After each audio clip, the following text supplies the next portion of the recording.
mu Rwanda leta yategetse ko ingendo hagati y'intara n'igisagara ca Kigali mu modoka rusangi zihagarikwa mu ntumbero yo kwirinda ikwiragizwa rya virusi ya corona. Kuri bamwe ni ikibazo gikomeye cyane. Igihombo cyo ntabwo cyabura kuko nyine abagenzi benshi twagiraga n'ab'i Kigali. Urumva rero ab'i Kigali ntabwo bazongera gutega, bazajyatega ab'i Nyamata. Ubu ni akazi ufite urebye. Uwo ni umwe mu barondera amaramuko mu gisagara ca Kigali bagataha mu ntara. Abarundi barenga 500 bahungutse bavuye mu Rwanda batahutse kuri uyu wa kane baciye ku mupaka wa Nemba. Abaganga ku mugwa mukuru wa Kenya Nairobi bahagaritse imyiyerekano. Ikiringo mfata kibanza ya Mali gitegerezwa kwihuta igikorwa ca gisirikare c'Ubufaransa kizobandanya. Ido nido ry'amakuru avugwa hirya no hino ku isi.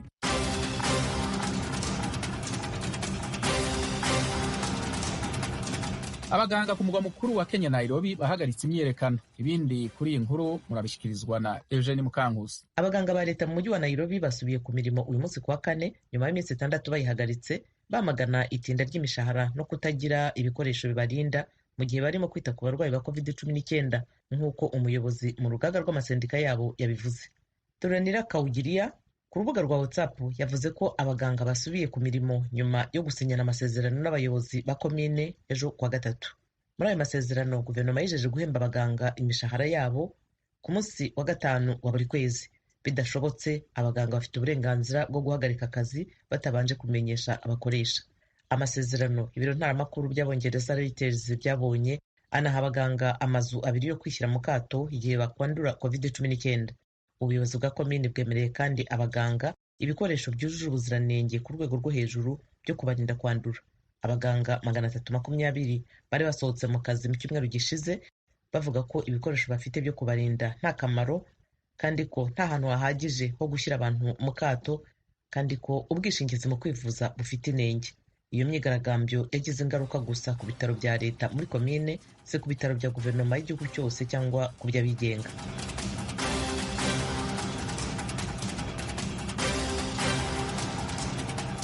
Urakoze Eugenie.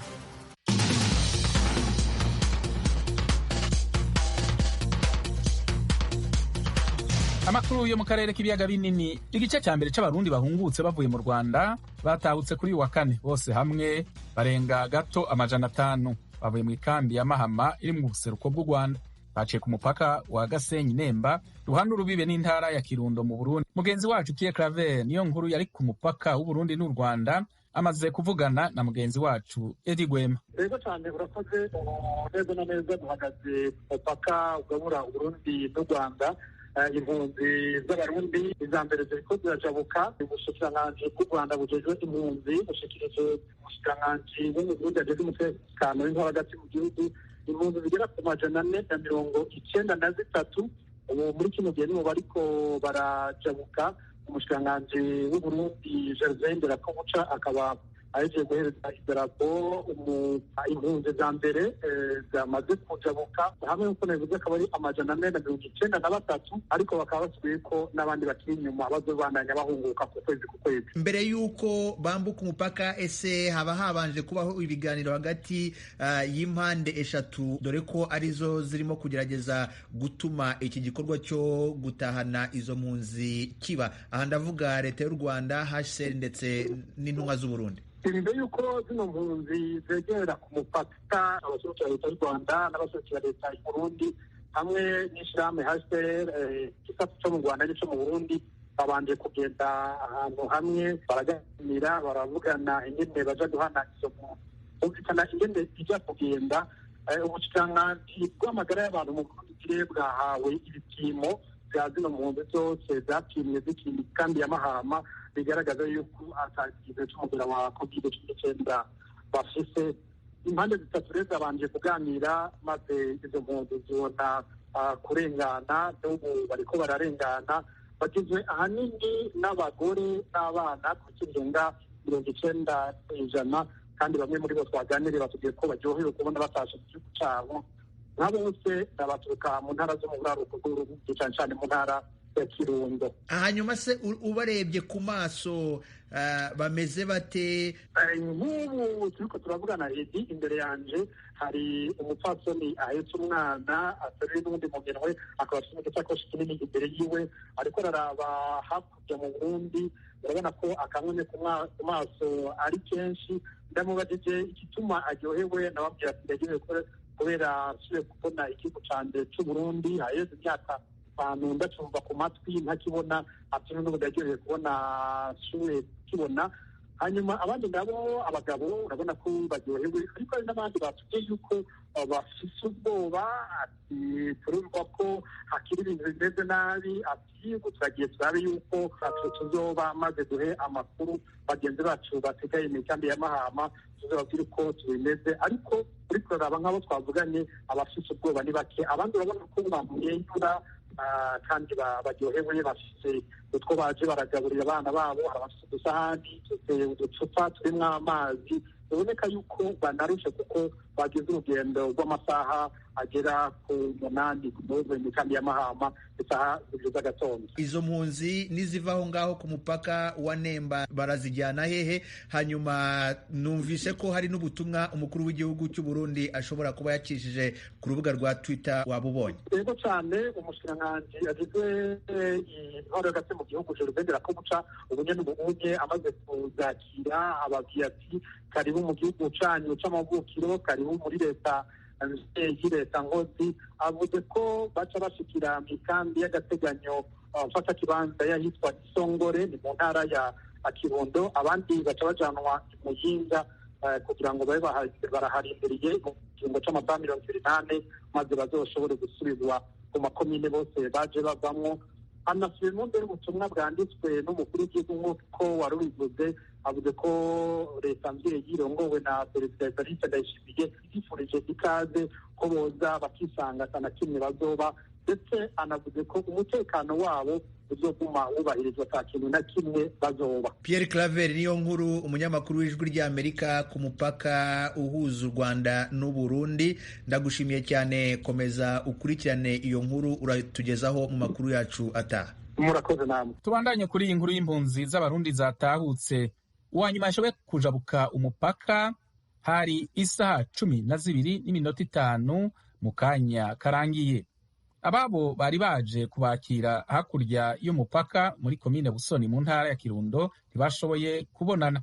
Nivyo mugenzi wacu Diane Nininazwe atubwira. Bamaze guhabwa idarapo ry'igihugu n'umushikiranganji w'intwaro yo hagati mu gihugu, umutekano n'iterambere rusangi, abahungutse baciye bacishwa mu bibanza byo gupimirwamo umugero wa COVID-19 babanje gukarabishwa. Inyuma yaho burijwe imodokari zari zabarindiriye kugira ngo babandanye mu kigo c'abateguriwe kiri Isongore muri komune ya Kiremba y'intara ya Ngozi.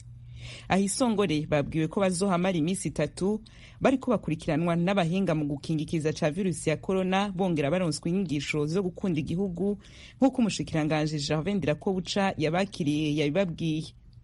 Kuba baciye babandanya ntivyakiriwe kumwe n'abanyakirundo batari bake bari baje kubategera. Mu bo bitaguye neza, hari abari baje kuraba ko hari ababo bobona mu bahungutse bataha uko bazindutse. Bari biteze kandi ko baronka amakuru y'abaje, bakaronka n'amakuru ku bagiye kuza ibitavuye bikogwa. Mu gihe Burundi bwatangaje ko ibikenewe vyose vyari vyategekanije kugira ngo bikingirikiza ca COVID-19, kasorobo kahabaye nuko abari ku rubuga batashoboye guhana intambwe y'imetero, haba ku bari baje gutegera ababo n'abandi bari baje kurorera. Hagati aho bamwe mu bahungutse babwiye Ijwi ry'Amerika uko biyumva. Ndanezerewe cyane gose. Yego. Umutekano ndawizeye nkuko nabandi bene wacu mbona hano imbere bameze neza. Nuko numvise ko iwacu amahoro hari. Ngenda ndababwira ibyiza nabonye mu gihugu cy'u Rwanda ko banyitwaritse neza. Haba ntahukanye abana banze batazingamye ngo bagwingire. Haba nkomere bakaba bamwe batahanye n'ubumenyi bazi gusoma no kwandika, barageze mu Rwanda barabigisha baramenya gusoma no kwandika. Niyumvamo neza mu mutima, haranezerewe kabisa kubera ko ngiye mu gihugu cy'amavukiro, kandi nkongera nkashimira na leta y'u Rwanda yatwakiriye kubera yatwakiriye neza, reba no kuduherekeza baduherekeje neza mu mutekano. Ntifuza ko twoshika iwacu n'amahoro tukagira umutekano mwiza ukwiriye. Ngiye nari nahunze mva muri Kirundo komine Ntega muri 2016, nahisemo gutahuka kubera ko tuvugana nabi iwacu bakambwira ko ubu hari umutekano kuva aho Ndayishimiye agiriye ku butegetsi. Imbonerakure barambwira ati imbonerakure ikoze amakosa ubu barayihana barayipfunga twituze, ubu nta muntu ahohotera uyundi. Nizo mpamvu niyumviriye gutaha ati ko amahoro abonetse reka ntaha. Isemo gutaha kubera nkumbuye igihugu cyacu kandi cyatwibarutse. Je ndumva afite amahoro mu mutima kweri, niho abana mu Burundi ariko bimeze n'umutuzo. Natahutse kubera habonetse amahoro. Tukiri kuri iyi nkuru y'impunzi z'abarundi zatahutse zivuye mu ikambi ya Mahama mu Rwanda, umushikiranganji ajejwe intwaro iyo hagati General Ndirakobuca Gervais yari yishikiye mu kibanza aho zakiriwe. Mu kiganiro na mugenzi wacu Frederic Nkundikije aravuga uko ico gikorwa cyo kwakira izo mpunzi cagenze. Igikorwa cagenze neza cane, twakiriye impunzi za bene wacu b'abarundi bavuye mu ikambi ya Mahama bangana 493. Abakiye mu kanyamuneza ntangere, hari abasangwa bari babategereye, hari abamenyesha amakuru, hari abajejwe amashengero, hari abajejwe ibisata byose by'ubuzima bw'igihugu, bose niho bari cyane cyane abakorera mu ntara za Kirundo eka n'abakorera mu bushikiranganje bw'intara hagati mu gihugu, umutekano n'iterambere rusange. Izo mpunzi zitangwe gutahuka zari zimaze nk'imyaka 5 mu Rwanda aho mu ikambi ya Mahama. Mbega itahuka rya muri leta y'u Burundi muri ha iyihe nsiguro? Itahuka ry'izo mpunzi muri leta mvyeyi, leta nkozi, tubiha insiguro yuko ikintu cyose n'umwanya wacu. Tubona yuko babonye yuko hageze yuko ivyo babahenda baguma babereka ko babonye ko atari byo. Ikinyoma kimara umunsi nikimara umwaka. Arabonye ko ivyaguma babwira byose byari ibinyoma, babohera amaboko imugongo ariko baracuruza muri ibi na biriya. Itahuka ryabo rero ritwereka yuko babonye yuko ibyo babwira byose atari byo, ahubwo bafashe ingendo yo kuza kwifatikanya na bene wabo abarundi kugira twubake igihugu cyacu c'u Burundi mu rugamba rwo kurwanya ubukene. Impunzi z'abarundi 500 zitahutse ni igitigiri gitoyi ugeranije n'igitigiri c'impunzi zirenga 60,000 ziri muri iyo kampi. Muri leta y'u Burundi murafite kizero ko n'izindi impunzi zizotahuka mu minsi ya vuba? Turafite ikizere gikomeye cyane, ni navyo twasavye ubuserukira leta y'u Rwanda yaje aziherekeje. Twasavye yuko boshobora gufasha abarundi bose bene wacu bari mu ikambi ya Mahama kugira batahuke mu gihugu cabo c'amavukiro, igihugu c'amata n'ubuki, kugira twese dufashanye kubaka igihugu cyacu cyatwibarutse. Mwihweje izo mpunzi z'abarundi zatahutse, amajambo zoba zamaze kubashikiriza, mushobora kutubwira ukuntu mwazibonye, umunezero wari wose? Bari bafise akanyamuneza ntangiye ko gutahuka mu gihugu cyabo cabibarutse, n'ikimenyamenya abamenyesha amakuru bagenzi banyu ababwiye byinshi, batubwiye n'abandi barundi batakiri mu nkambi ubwo barenga 500 bahunze inkambi, nabo bariko bifuza ko uno munsi tuza kubona bageze ku mupaka kugira nabo bace bambukana n'abandi. Dusaba rero leta y'u Rwanda ko nabo yoborohereza mu makombo agiye gusubira kuza, abo bose batakiri mu nkambi bahunze inkambi kugira nabo baborohereze baze nabo mu gihugu cyabo cy'amavuko. Ikintu kigiye gukurikira muri kigihe n'ikihe? Ikintu kigiye gukurikira tubatwaye mu ikambi yo tuzobapimiramwo umugera coronavirus, duheje kubapima y'isongore, duheje kubapima coronavirus, zoca tubatwara mu ngo zabo aho bazoshikira muri encadrement ya bene wabo bene Barundi, bashikire muri encadrement y'abajeje intwaro ku mitumba, mu makomine eka no mu mazone, hanyuma tubafashe gusubira mu buzima bwo ku mutumba, kubafasha ibi na biriya byankenerwa bya misi yose. Mu kanya gatoyi cyane rwose kandi mu gusozera, hari izindi mpunzi z'abarundi ziri muri Kongo aho ni mu ikambi ya Rusenda ziriko ziratera kamu zisaba ko zihagorewe, zisaba ko leta y'u Burundi ikorana na leta ya Kongo kugira ngo muzitahukane. Ikintu mwobwira izo mpunzi zo mu ikambi ya Rusenda niki? Abari mu ikambi ya Rusenda nabo nyene turiko turavugana n'ishirahamwe rijejwe iby'impunzi HCR, twavuganye yuko nabo nyene vuba na vuba giye kwikirana HCR hamwe na leta ya Kongo kugira nabo tubategurire ko bashobora gutaha mu gihugu cyabo cy'amavukiro. General Ndirakobuca Gervais, umushikanje w'Urundi ajejwe intwaro yo hagati, murakoze cyane rwose ku kanya mwaduhaye. Mu Rwanda ukwiyongera kwa COVID-19 ukwagaragaye muri ibi bihe kwatumye inama y'abashikiranganje ifata ingingo zikomeye zirimwo ko abantu bose bategerezwa kuba bashitse mu ngo zabo isaha imwe yo ku mugoroba. Asumta Kaboyi adufitiye ibindi kuri iyi nkuru. Iyi nama y'abaminisitiri yateranye ku mugoroba wo kuri uyu wa gatatu, imyanzuro isohoka mu rukerera rwo kuri uyu wa kane. Yafatiwemo ibyemezo bisaba abantu bose kuba bageze mu ngo zabo isaa moya za nijoro bivuye kuri saa tatu za nijoro. Ni imyanzuro isa nk'itatunguranye kuko kuri uyu wa gatatu wasangaga abantu aho baganirira batewe impungenge n'imibare y'abandura COVID-19 imaze iminsi yiyongera, ndetse hari n'abari batashywe n'ubwoba bw'uko inama ya guverinoma yakongera gufata umwanzuro wo gusubiza abantu mu ngo zabo. Gusa nubwo hatabayeho guma mu rugo yeruye, imyanzuro yatangajwe n'inama y'abaminisitiri yagize ingaruka zigaragara, harimo ko ingendo hagati y'intara n'umujyi wa Kigali mu modoka rusange zihagaritswe. Ibintu byongeye guhangayikisha abatari bake, cyane cyane bashakiraga amaramuko mu mujyi wa Kigali bagataha mu ntara. Abo twakatiye bose mu gatondo bagarutse tubasubiza amafaranga yabo. Nta bantu batarabimenya b'abaturage barimo kuza bari kuza tukabasobanurira ko ziri gukatira i Nyamata. Igihombo cyo ntabwo cyabura kuko nyine abagenzi benshi twagiraga n'ab'i Kigali. Urumva rero ab'i Kigali ntabwo bazongera gutega, bazajya ab'i Nyamata. Ubu ni akazi ufite urebye. Abagenzi hari kuzanye n'umwe batabizi tukabasobanurira bakigendera. Ubu se nk'ufite impamvu ikomeye cyane. Impamvu ikomeye ari gutega yagera Nyamata, moto zo zirimo kwambuka agatega moto batagaga 1600. Moto kuva hano imujyana i Kigali bora moto ziri kubaca 7. Ingendo zo kujya cyangwa kuva mu karere ka Rusizi zahagaritswe uretse amakamyo atwara ibicuruzwa gusa. Inama y'abaminisitiri kandi yahaye ububasha inzego z'ibanze zo kugenzura abatubahiriza amabwiriza yashyizweho yo kwirinda COVID-19, byaba ngombwa bagahana batayubahiriza bafunga ubucuruzi bwabo. Bamwe mu bacuruzi bavuga ko aya mabwiriza batayasobanukiwe neza ku buryo hari abayafashe nk'aho bategetswe gusubira mu rugo. Uyu asanzwe afite ubucuruzi bwo kugaburira abantu no kubacumbikira mu karere ka Bugesera mu murenge wa Gashora, yahisemo gufunga. Ntabwo turimo gukora. Twumvishije bavuga ko abantu basubiye muri ya gahunda yo guma mu rugo. Ubwo ngubwo n'amahoteli n'amaguest house muri rusange ngo ntabwo byemerewe kongera gukora. Turavuga tuti rero ubwo natwe reka dufunge twiturize. Tuzi ko twasubiye muri guma mu rugo nyine nko muri ya mezi yo mu kwa gatatu n'ukwa kane. Urumva iyo bizinesi iyo ariyo yose ifunze ntabwo igihombo cyabura. Ahantu aho ariho hose ho ntabwo rwose igihombo cyabura. Ubu se nta kintu cyanyu cyangiritse? Niba mwagize gutya mukaba mwari mufite bizinesi mukayifunga mu munota umwe, nta cyangiritse? Urumva ntibiba bigomba gutekwa bikagenda, biba bitagitetswe. Ari ibipfa byo bigomba kuba biri bupfe, ariko ubwo nyine nicyo cya gihombo nyine giterwa n'ibi bihe turimo. Iyi nama yari iyobowe na Perezida Paul Kagame. Yanzuye kandi ko utubari twaba utwo mu maresitora no mu mahoteli tuzakomeza gufunga. Izi ngamba zikajejwe mu gihe imibare y'abahitanwa ndetse n'abandura COVID-19 ikomeje kwiyongera mu Rwanda. Kuva umurwayi wa mbere wa COVID-19 agaragaye mu Rwanda mu kwezi kwa gatatu k'uyu mwaka, hamaze kuboneka abanduye indwara 3625 mu bipimo 383 na 481. Abagera ku 810 barayikize, mu gihe abagera ku 800 bakitabwaho n'abaganga, naho 15 yarabahitanye. Asumta Kaboyi, Ijwi ry'Amerika, i Kigali.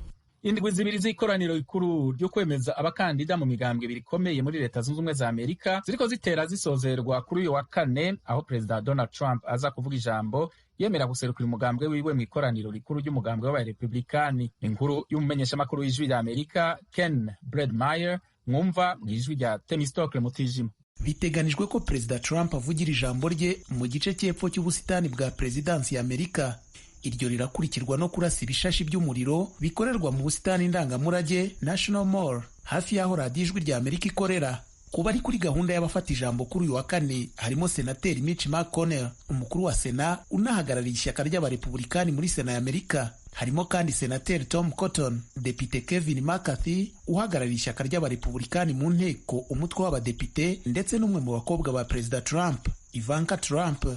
Mu gihe imidugararo ishingiye ku moko ikomeza kwiyongera muri Amerika, Visi Perezida Mike Pence ejo nijoro yabaye nk'uwibasira umukandida w'abakeba b'abademokrate ko ari mu bashyigikiye ko ingengo y'imari y'igipolisi igabanywa. Mu ijambo rye mu ijoro ryo kuri uyu wa gatatu, yabwiye abatora ko batazigera batekana muri Amerika iyobowe na Biden. Bwana Pence yagize ati, Joe Biden avuga ko Amerika yamunzwe n'irondaruhu kandi ko iyubahirizwa ry'amategeko muri Amerika rikorwa harenganywa abanyamuke.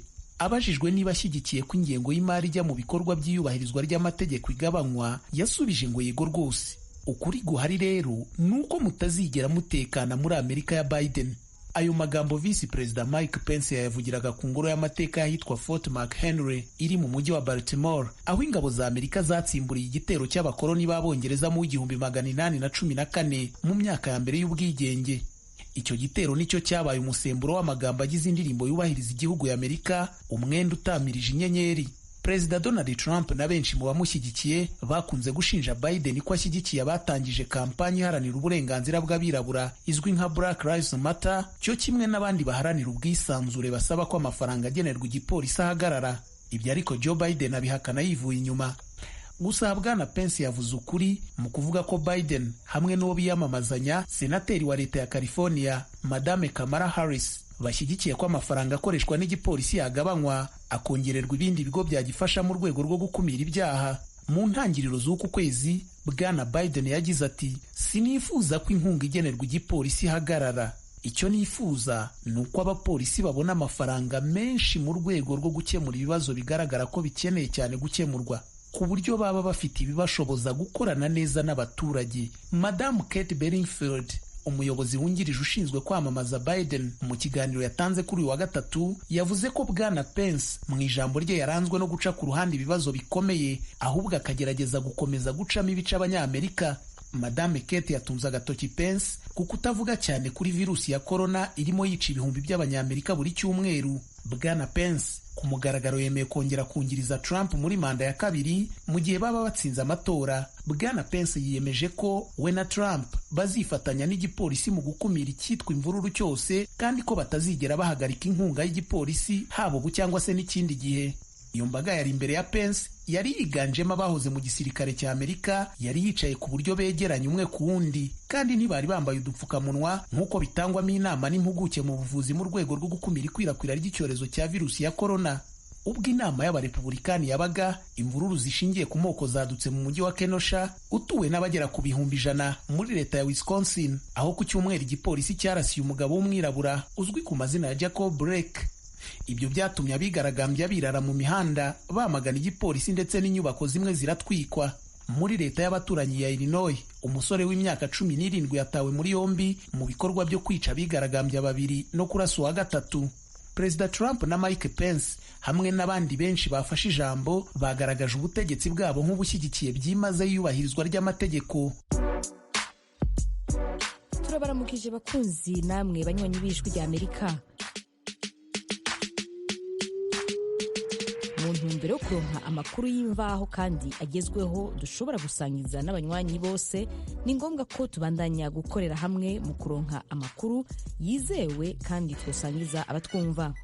Kubera iyo mvo, Ijwi ry'Amerika ribasaba ko mwobandanya kudushikiriza amakuru, amafoto, amavideo y'ibibera aho mutuye, aho mukorera, aho mwiga n'aho mugendera. Mudushikiriza n'ibindi vyiyumviro n'ivyifuzo mufise byo dufasha kubandanya tubashikira ku nyota y'ibibaraje ishinga mukoresheje urubuga rwa Facebook VOA Radio Yacu canke inomero yacu ya WhatsApp ikurikira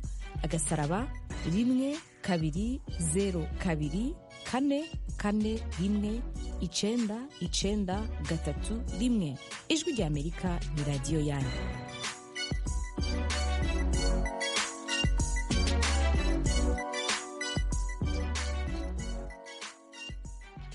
Umugwiza tunga akomeye akongera akaba yari afise ikiganiro gikomeye kuri televiziyo muri Amerika, Donald Trump yabonwa n'abatora batari bake ko yari umuntu mushasha muri politiki igihe yahiganirwa ikibanza c'umukuru w'igihugu mu matora yo mu mwaka wa 2016. Yamara babona ko akwiye guhabwa amahirwe, naho benshi bibaza ko yari gutsindwa mu matora yo mu mwaka wa 2016. Inkuru yateguwe n'umumenyeshamakuru w'Ijwi ry'Amerika Ken Bredmeyer ari Washington, mu isomerwa na mugenzi wacu Claude Ganza Munyamagana. Siko byaje kugenda kuko Trump yatsinze mu matora y'umukuru w'igihugu Hillary Clinton, kandi n'ubu aragarutse ashaka manda ya kabiri. Nka perezida uri ku butegetsi aritegura kwemera guhagararira ku nshuro ya kabiri ishyaka ry'abarepublikani ku mugoroba wo kuri uyu wa kane. Haraba hari ibishashagirana biturika mu nyubako uyu muhango uberamo. Imyaka 3 n'igice amaze ku butegetsi yasobanurwa nk'iyaranzwe n'udushya twinshi, ndetse hari n'abavuga ko bwari akajagari. Abamushyigikiye ariko bo bamugaragaza nk'umutegetsi uhanga udushya kandi washyize Amerika imbere y'ibindi bihugu byose. Hasigaye iminsi 10 ngo amatora azahanganisha Trump n'umudemokrate Joe Biden wigeze kuba vice perezida be. Amatora azaba tariki 3 z'ukwezi kwa 11. ku butegetsi bwa Trump habaye byinshi bikomeye birimo kubasha kwimika abacamanza babiri bagasimburana mu rukiko rw'ikirenga ari abo mu ishyaka rimwe, kuzamura ubukungu no kugabanya abashomeri ku kigero kitigeze kigerwaho mu myaka 50 ishize, no kuba yarakurikiranweho ibyaha bishobora kumweguza akanabihanagurwaho. Abantu benshi banenga uko yitwaye mu guhangana na virusi ya korona yabonetse bwa mbere mu Bushinwa, ikaba imaze kwica abarenga 179 kuva mu kwezi kwa gatatu, naho abakaba hafi 6,000,000 bakaba bamaze kuyandura muri Amerika honyine. Trump yakunze kumvikana avuga ko virusi ya korona izarangira mu buryo bw'agatangaza nta kidasanzwe gikozwe. Abantu basaga 50,000,000 batakaje akazi kubera virusi ya korona, ndetse ba guverineri benshi bategetse ibigo byinshi by'ubucuruzi gufunga imiryango. Amashuri yarafunzwe, abigaga basaba gukoresha yakure bibereye iwabo, imikino irasibizwa cyangwa irasubikwa, kimwe na za resitora zategetswe guha ibyo kurya babitahana gusa. Hashize igihe kitari kinini Trump yihera itangazamakuru amakuru ajyanye na virusi ya korona, ariko kumvikana avuga ko idakanganye. Yahamagariye abakora inkingo kubyihutisha, nyamara abaganga bavuga ko urukingo rutaboneka mbere y'impera za 2021. Trump yigeze kuvuga ko umuti wa malaria witwa hydroxychloroquine ushobora kuvura virusi ya korona, ndetse ko awukoresha buri munsi. Cyakora inzobere zo mu bihugu binyuranye zemeje ko uyu muti utavura virusi ya korona. Inzobere mu by'ubuvuzi zivuga ko mu minsi iri imbere abanyamerika benshi bazicwa na virusi ya korona. Abandura baragabanutse ariko baracyahari. Umubare w'abatakaje imirimo bavuye kuri 14.7% mu kwezi kwa kane baba 10.2% mu kwa karindwi. Trump yijeje ko ubukungu bugiye kongera gutumbagira mu mezi ya nyuma y'umwaka wa 2020 no mu ntangiriro za 2021. Trump anafite ikibazo gishingiye ku iyicwa ry'umwirabura George Floyd wo muri leta ya Minnesota ryasembuye imyigaragambyo y'abirabura muri Amerika. Ibi birongera urwijeje ku hazaza ha Trump muri politike. Ibikusanywa ku bishobora kuva mu matora byerekana ko Trump azi inyuma aho amajwi 7.6% ugereranyije na Biden bazahatana. Kugeza ubu abaperezida babiri mu matora ya Amerika nibo batashoboye gutsindira manda ya kabiri mu myaka 40 ishize. Cyakora abantu basanga bigishoboka kuko Trump yahabwaga amahirwe make ugereranyije na Hillary Clinton wari icyamamare muri politiki ariko kanamutsinda. Mu gihe yiyamamazaga yizezaga kongera kugira Amerika igihangange, ubashyize imbere kuzamura ubukungu bwayo kandi akemeza ko azabigeraho nk'uko yabigenje muri manda arimo gusoza. Iwanyu mu ntara. Iwanyu mu ntara ni ikiganiro kibashikiriza amakuru avugwa hanini mu ntara no mu makambi y'impunzi z'abarundi ari muri Tanzania, mu Rwanda, muri Uganda no muri Repubulika Iharanira Demokarasi ya Kongo. Iwanyu mu ntara nakaryo ijwi rya Amerika riha umunyagihugu aho aherereye ku gatumba mu ikambi kugira yagira abandi uko abayeho mu buzima bwiwe bwa minsi yose. Iwanyu mu ntara ni cyanyu. Tuyagire mwisanzuye kwijwi rya Amerika. Ni kuva kuwa mbere gushika kuwa gatanu kuva 7 gushika 7:30 z'umutaga. Iwanyu mu ntara, iwanyu mu ntara, iwanyu mu ntara.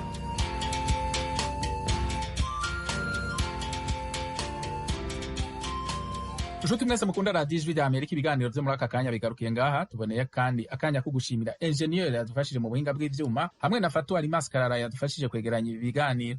Wabihagarariye ni Etienne Karekezi, n'amakuru twese twateguye turi mu ngo zacu. Kuri mikro ari kumwe na Fidel Niyongabo. Turabashimiye mwese.